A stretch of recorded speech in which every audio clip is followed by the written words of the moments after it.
Hey guys, Imo from THDK here, and today I'm gonna show you how to install a custom ROM on any Galaxy devices.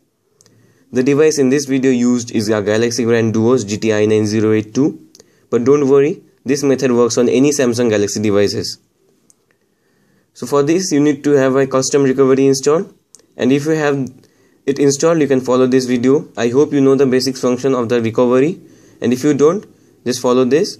You can use the volume button to navigate up and down, volume up for going up and volume down for going down. You can use the power button to select any option. So the first option we need to select is wipe data or factory reset, which is the third option under the clockwork mod. Select it and navigate to yes. Wait for it to wipe all your data. Once it is done, you can go to wipe cache partition, which is the fourth option on this menu. Select it, navigate to yes again and press the power button. Once done, go into advanced and select wipe Dalvik cache. Select yes and it's done. Now we are ready to install our custom ROM. So next we have to do is click on install zip, which is the second option. As I have placed my custom ROM on the memory card of this device, the external memory card, you need to select the second option, choose zip from storage/SD card 1.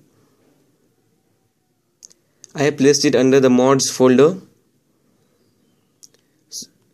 So select your zip, whichever the zip you have placed in it, or the custom ROM. Today I will be installing the Paranoid Android Beta 6. So let's install. You will be noticing that after selecting install, there is no progress in the progress bar.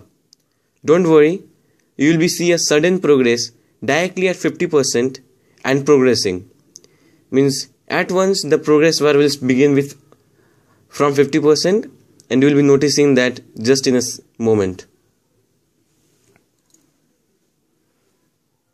And you can see that it has directly started from 50% and it will halt again of somewhere between 60 to 70% just by guessing and seeing. But don't worry, it will install. Don't do the mistake of removing your battery or pressing any random button while it is being installed. Give it time, let it be as it is. And as you do this more often, you will be understanding the system and how the recovery works. And see, it has installed. Next you have to install the G apps.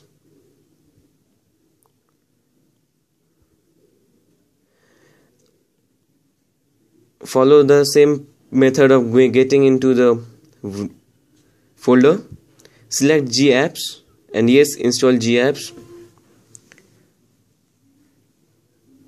For information guys, the G app package I am using is for Android 4.4.1, but the ROM I am installing is 4.4.2. That doesn't create any problem because the GApps folder or the GApps file is flashed on the phone for getting the Google Play services and the Google Now launcher.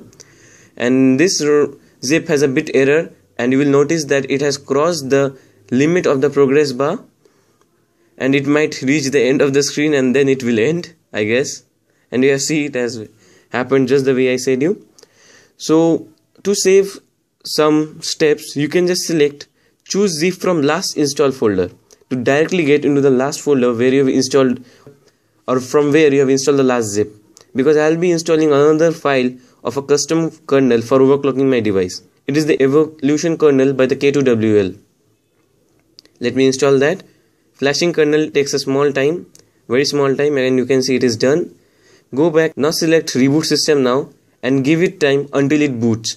It will surely boot until unless there is some error on the ROM. Till here guys, there is no fault of you or by me while flashing it. This process 100% works because I have been flashing ROMs since a long time with this method and I have no errors at all.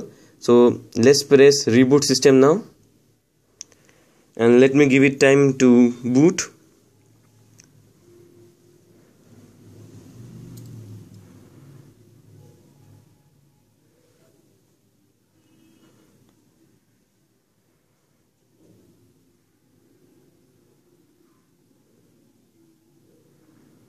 The boot animation is really beautiful on the Paranoid Android.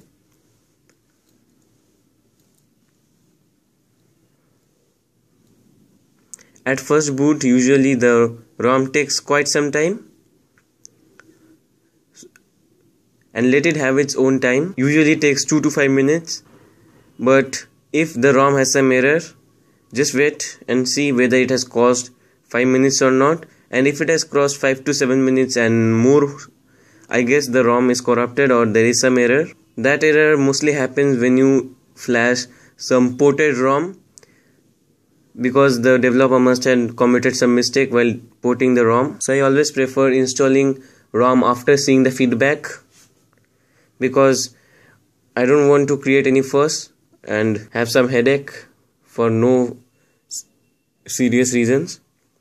So guys, always read the comments or the replies of the ROM which the developers have posted.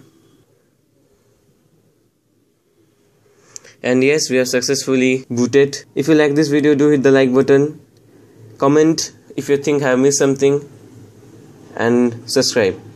Thanks for watching.